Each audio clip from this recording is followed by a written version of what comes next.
তো 0 to 0 অর্থাৎ ISBN number দেওয়ার পর আমাদেরকে চলে যেতে হবে 040, যেটা হচ্ছে ক্যাটালগিং কোড। তো ক্যাটালগিং কোডের মধ্যে আমরা এই জায়গায় যেই কোডটা আমরা আগে কপি করে রেখেছিলাম, অর্থাৎ বিডি ডিওয়াই এসআই এল, সেটা আমাদের এখানে দিতে হবে। ঠিক আছে, তো মেইন কথা হচ্ছে যে কোম্পানি বা যেখান থেকে আপনার ক্যাটালগটা করা হচ্ছে সেই জায়গার প্রত্যেকের সেই প্রতিষ্ঠানের একটা করে কোড থাকবে এবং সেই কোডটা এখানে বসাতে হবে।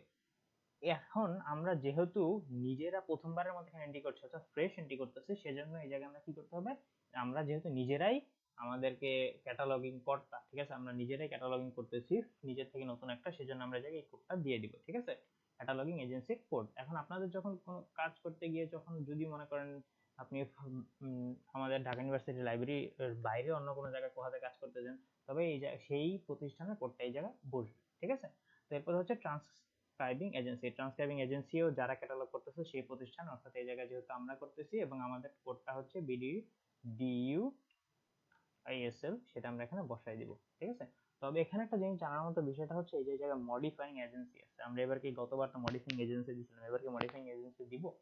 অবশ্যই দিব না, কারণ আমরা কোডটা মডিফাই করতেছি না, আমরা নিজেরা ফ্রেশ একটা কোড, আমরা ফ্রেশ ইনফরমেশন গুলো এন্ট্রি করতেছি, ফ্রেশ ভাবে ক্যাটালগিং করতেছি, এই জন্য আমাদের মডিফাইং এজেন্সিতে কোনো কাজ করা লাগবে না। তো এই দুইটা ইনফরমেশন আপনাদেরকে কি করলে হবে, দিলেই আপাতত কাজ হয়ে যাবে।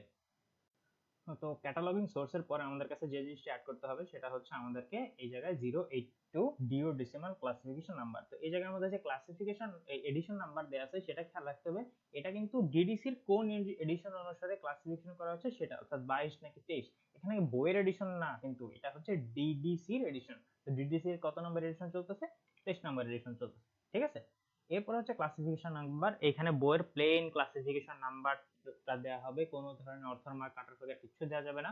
আমরা এখানে যে কোনো একটা ক্লাসিফিকেশন নাম্বার দিয়ে দিতে পারি, 200 দশমিক সামথিং দিয়ে দিলাম। এরপর হচ্ছে আইটেম নাম্বার, আইটেম নাম্বারের মধ্যে আমাদেরকে কি দিতে হবে, অথরমার্ক অথবা কাটার ফিগার দিতে হবে, অথরমার্ক অথবা কাটার ফিগার দিতে হবে। তো আমাদের জন্য এক্ষেত্রে যে যাতে বই সুবিধা হয়, একটা বই যাতে লাইব্রেরিতে আপনার বোঝার যে রিডার পাঠকদের সুবিধা হয়, সেই জন্য আমরা এই জায়গায় এক্সট্রা কয়েকটা ইনফরমেশন দিতে পারি। ঠিক আছে, সেগুলো হচ্ছে যে অথরমার্ক অথবা কাটার ফিগার, এরপরে 2 নাম্বারটা হচ্ছে আমাদের এডিশন, এবং 3 নাম্বারটা হচ্ছে এডিশনটা কত সালে পাবলিশ হয়েছে। ঠিক আছে, অর্থাৎ যদি কোনো একটা বইয়ের এই কোন ইনফরমেশন আমরা আইটেম নাম্বারে দিতে চাই, তো আইটেম নাম্বারে আমরা বইয়ের 3টা ইনফরমেশন আমাদের জন্য দেয়া ভালো। আমি বলতেছি 3টা ইনফরমেশন কি কি হবে, প্রথমটা হবে অথর মার্ক অথবা কাটার ফিগার, এর পরেরটা হবে বইয়ের এডিশন, এর পরেরটা হবে বইয়ের এডিশন যেটা দিচ্ছি সেটা কত সালে পাবলিশ হয়েছে। ঠিক আছে, তো আমাদের জন্য বেশিরভাগ ক্ষেত্রেই এই কাটার ফিগারের চাইতে অথর মার্ক ব্যবহার করাটাই মানে বোধহয় ভালো হয়। এখন কাটার ফিগার কিভাবে তৈরি হয়, এই অথর মার্কটা কিভাবে তৈরি হয়, অথর মার্কটা হচ্ছে যে কোনো রাইটারের নামের প্রথম 2 অক্ষর এবং কিসের এবং বইয়ের প্রথম 2 অক্ষরের সাহায্যে। ঠিক আছে, যেমন ধরি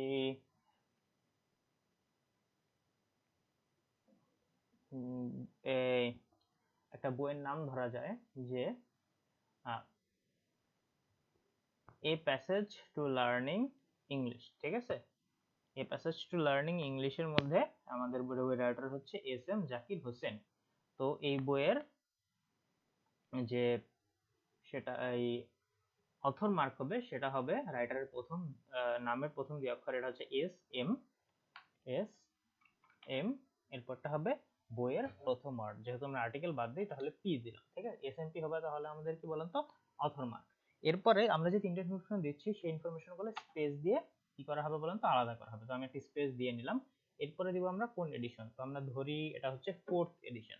তো এডিশনটা কিভাবে লিখতে হবে, অবভিয়াসলি এএসসি একটা রুলস অনুযায়ী লিখতে হবে, এজন্য আমরা কি লিখবো, 4th ইডি। ঠিক আছে, এরপরে আমাদের কি লিখতে হবে, এরপরে হচ্ছে আমাদেরকে কত সালে এই 4th এডিশনটা পাবলিশড হয়েছে, তো আমরা ধরি 2018 তে পাবলিশ হয়েছে। ঠিক আছে, তো তবে এই জায়গায় আপনারা একটু দেখে নিন, এই জায়গায় 4th এডিশন লিখতে হবে নাকি 4th ইডি লিখলেই চলবে, এটা একটু দেখার বিষয় আছে, এটা জিজ্ঞেস করে নিন তাহলেই চলবে। তো এইটা এইখানে চলে আমাদের 082 এর কাজ শেষ হয়ে গেল। তো এই 082 এর মধ্যে আরেকটা যে ইনফরমেশন জানা আছে সেটা হচ্ছে পরীক্ষার হলে যার কাছে যে ইনফরমেশন দেওয়া থাকবে সেটাই বসাতে হবে।